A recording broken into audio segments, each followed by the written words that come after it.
Welcome back to Villanova Sports Talk here on this Wednesday, and that was not the promo that I had lined up, everybody. So, no. A little bit still trying to work back from our power outage this morning, but we're glad you could join us here on this cold Wednesday afternoon of Villanova. Huge win last night, quad one victory against Cincinnati. David Szczepanski alongside Dominic. And it is now time to talk about Villanova women's basketball as the Wildcats, coming off of a great win against St. Joe's, they improved to 5-3 after their 81-65 win on Hawk Hill against a pretty good St. Joe's team. We talked about it. Dom and I were on the call on Sunday. St. Joe's did play a pretty easy schedule, very similar to Cincinnati, right? A pretty easy schedule, but Villanova, they took care of business on Hawk Hill on Sunday. Jasmine Bosco, we'll start here. How good is she, Dom? Villanova really, I think, has their next star in Jasmine Bosco. I don't think we've seen anybody come onto the scene and do so well as a freshman. Including, in recent history, including Maddie Seegers and Lucy Olson. I'll bring up their freshman year stats, but, just off the bat, she's been so good, with the ball in her hands. And she's a point guard. You have to remember that, too. She's the one that's running the offense, right? So, she's done so well, being sort of the facilitator for Villanova, which is just so impressive. Bringing up Maddie Seegers' freshman year, 18 points per game. So she did a little bit better, but Lucy Olson, I think, is way less her freshman year. So Lucy Olson freshman year, only 7 points per game, right? And we know the jump that she made. Lucy Olson, her junior year, averaged 23.3 points per game, which led the Big East, was top 3 in the nation. So Jasmine Bosco already after her freshman year, 15.4 points per game. So, if Coach Denise Dillon, who is so good at developing talent, we have somebody very, very special in Denise Dillon as a coach, which is really, really exciting for, the next, hopefully 20, 30 years, or I don't know, maybe not that long, but 15, 20 years. It's really, really exciting because she is so good at developing talent, and this was an excellent game for Villanova, right? They basically won every quarter. That first quarter, they started off slow, and ended that first quarter tied 13-13. But then they came out in the second quarter, won that quarter by 6, won the third quarter by 5, and then won the last quarter by 5 as well. Scored 27 points in that last quarter too. They put up 81 points, which was really, really good to see. They scored the basketball a lot, which they've struggled with kind of this season. Really, they only scored above 80 against Penn, and Penn's not really a good team. St. Joe's a little bit better, which was really, really good to see. Villanova, who has some questions about their scoring. At times, they get a little bit cold at times to put on 81 points against a St. Joe's team that came into the game pretty good defensively, and they were really, really good offensively as well, and Villanova played them really, really well, right? I thought the defense was good. I thought the scoring and the offense was spectacular, though. Jasmine Bosco did a great job, was 10 for 16, was 3 for 3 from beyond the arc.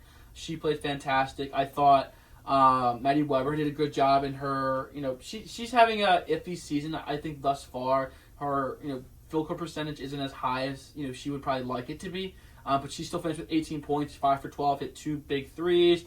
Brought Power Cassidy, Danae Carter, and Laura Edmondson. They each had 9, 7, and 8, respectively, so you'll take that from your starters. That's an ideal box score from your starting 5, absolutely. When Maddie Weber and Jasmine Bosco are in that 18 to 24 point range, and the rest of your starters have at least, 7, 8, 9, 10 points, that's really, really good. And then I thought Julia Green played fantastic too off the bench. She's been great for them off the bench. She kind of is going to be that 6th woman role for them. Her and Maddie Burke off the bench have been great, and they have, those two off the bench, it could start the game, right? So they really have, I would say, in this team, 7 starters. That's really, really good. Julia Green had 7 points in that one, but played really, really good defense, had 2 steals and had 4 assists. So, all around great game, and this is going to be, I think, a pretty good women's basketball team this year. I don't want to give out a hot take by any means here, but the way that this team has performed so far, they can be better than last year's team. They really could be. And the way that we had discussed, I think Steve and I did, and then you and I did, Dom, as well, here on Villanova Sports Talk, at the beginning of the season, we talked about it. We really thought this was going to be a step back year. We did. Right? It was going to be a bridge. You have to develop Jasmine Bosco. Another year of college experience for Maddie Weber would help. So you thought this was going to kind of be, a 500 year. They're going to be competitive, but they're going to lose, when they face better teams. They'll be competitive. But they have really done a great job to shut down all that doubt. They had a really, I think the win against Wake Forest is better than what it seems. They lost to Princeton. That was a tough one. But just the second game of the year, first road game, that's a tough test. Yeah. Then they beat Columbia, who was off to a great start when they played Villanova at the Finn. They crushed Penn, something that even St. Joe's kind of hung close around Penn. Then they crushed Texas A&M. They lost to North Carolina, but held the 16th best team in the country to under 55 points, which really shows how good their defense is and how they can compete against anybody. And then they lost to Baylor, but they had a 1-point lead at halftime, so that showed they were competitive. That is a game that Villanova probably wants back. And then the St. Joe's game that the short was talking about 16 points. So this team, I mean, after the doubt that was there in the offseason, losing Lucy Olson, losing Christina Dulce, I mean, really, these younger players have stepped up, right? Bosco, Weber. And I think there is something to be said that can Jasmine Bosco keep this up throughout her entire freshman year? I think you could probably say that it's unlikely just because, I mean, even Maddie Weber after a great start kind of fell off a little bit at the end of her freshman season last year. But also you could argue that Jasmine Bosco has experience playing a lot of college basketball in high school and then obviously with Team Canada. So, I mean, she has been in this, routine for a long time now, more than probably the average player coming into college has been. So I think that really does, or is beneficial for Jasmine Bosco and Villanova. But also, I want to bring up, I mean, Jasmine Bosco says and does the right things on the court, but also off the court. I mean, the other day, she was talking about, she was asked in the post-game press conference about her performance and how good she was, right? 26 points, a career high. She's averaging, double digits around 15, 16 points per game for Villanova in her first 9 games. And she just talked about that really her single performance doesn't matter, right? Basketball is a team sport. And I'm paraphrasing here, but I mean, you can look on my Twitter at WXVU David S. for the specific quote, but she talked about, and I thought this was really the key part, we're here to win championships and get any trophy that we can get. So she also related that to the Philly Big Five Classic against Temple on Friday. And that is what you want. That's how you build a winning culture. That is how teams win. When you have players that think like that and aren't worried about stat padding, aren't worried about, their individual awards or individual accolades, how they're performing, with their statistics individually necessarily. They're worried about how the team is doing, how the team is performing. And Jasmine Bosco at such a young age, in addition to, off the court, but also, on the court, just her veteran leadership. And she isn't a veteran, right? She's a freshman, but the way she controls the offense and moves the ball efficiently and just her very high basketball IQ is something that cannot be taught, right? It's something that, she just has. It's a skill. And that's something that all programs really look for. And Villanova's very lucky to have Jasmine Bosco, but also very lucky to have, Maddie Weber and the surrounding cast around them because, last year was really the Lucy Olson show. While I don't want to take anything away from what Lucy did, I mean, really a phenomenal season. We talked about that so much in the offseason. Villanova now has not just one player that can score. They have a supporting cast, and that is going to help them. And yes, their offense is still going to struggle at times, right? They're still going to have their struggles. That's what happens when you depend on younger players. You still have a lot of transfers coming in, getting used to playing with each other. But Villanova should be very happy with where they are right now. I know I'm very happy.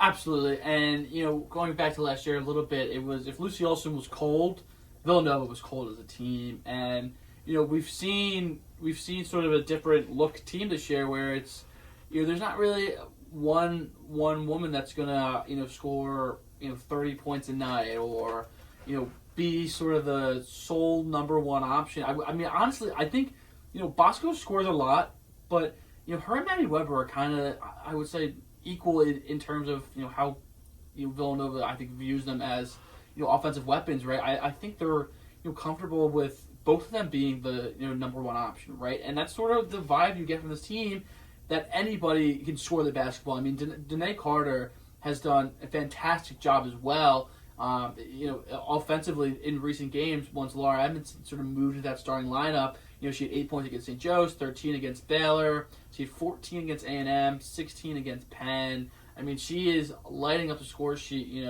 when she struggled in her first 2 games, only 2 points against Wake Forest, only had 6 points against Princeton. But Laura Edmondson kind of moves into the starting lineup, takes a little bit of relief off of Danae Carter on the rebounding side of the ball, on the defensive side of the ball, and I think it's really opened up her scoring a little bit. And then Power Cassidy, well, she had a really great first game of the season, and she's cooled off a little bit, but she's still a huge threat to score the basketball. She has a really, really good jumper. She can score in a lot of different ways. She's really good footwork down underneath as well. And you just want to see her, I think if she can average close to 10 points this year, and Maddie Weber can get her 15 and 16, and she's same with Jasmine Bosco can get her 15, 16, 17.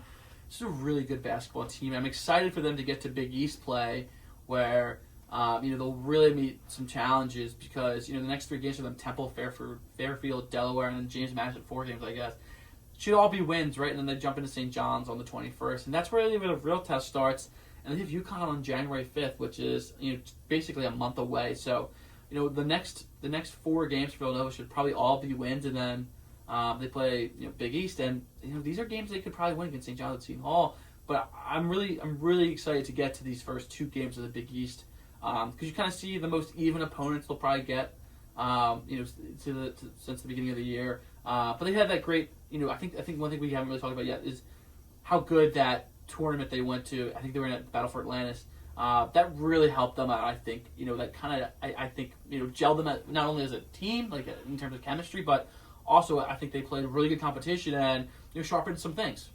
And that's why I really like the invitationals. I know that Dan Hurley is we have a different opinion. Yeah, not favorable in terms of the invitationals right now for UConn. But I like the invitationals because I would rather see the team play tougher competition and face that adversity, even if they're going to lose, than play teams that are a good 100 ranks below them. You know what I mean? And that is how you really get prepared. Similar to what we talked about with men's basketball with Cincinnati, right? I mean, Cincinnati, yes, they're ranked 14th in the country, but they played really nobody, right? Nobody who was good.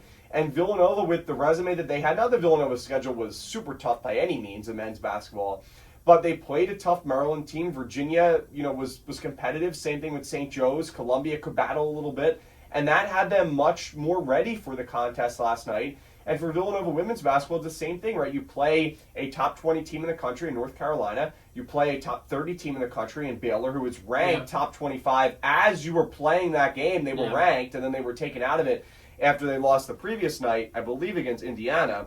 But for Villanova, I really like where they're at, Dom. I think they're in a really good spot moving forward. And I'm excited for Big East play, too. And they're going to have some big tests in Big East play, right? Yeah. But I think it's all about staying competitive and getting yourself in the tournament conversation, right? Absolutely. And if you're able to play competitive and pull off maybe somehow a crazy win against a top team in the conference, whether that's a Creighton or a UConn, I think, that could really go wonders moving forward. Or at least just stay competitive and give them a good run. I think that could really help, especially if you take care of business and pick up wins against teams that you should beat. And looking at the Philly Big 5 Classic this Friday at 8 p.m., first place game, Villanova against Temple. Just looking at Temple, they are 4-3 this season. They lost to Georgetown. They were blown out by Georgetown by 14.